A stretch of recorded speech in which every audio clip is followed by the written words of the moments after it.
একটা কথা বলি শোনো মেয়েরা, জীবনে আর যাই করো অ্যাটলিস্ট এতটুকু সেলফ ডিপেন্ডেন্ট হয়েও যাতে তোমার নিজের মন ভালো করার ক্ষমতাটা তোমার নিজের থাকে, যাতে কোনোদিন নিজেকে কারো বোঝা না মনে হয়।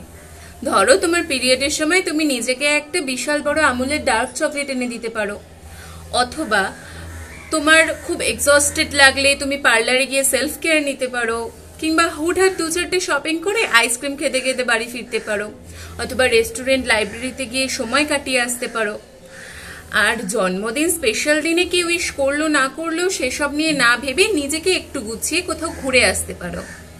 মেয়ে, তুমি রাতের আকাশ দেখো, তারপর 1 কাপ গ্রিন টি হাতে সানরাইজ দেখো, তারপর একটা লম্বা শাওয়ার নাও, কনফিডেন্স বাড়বে।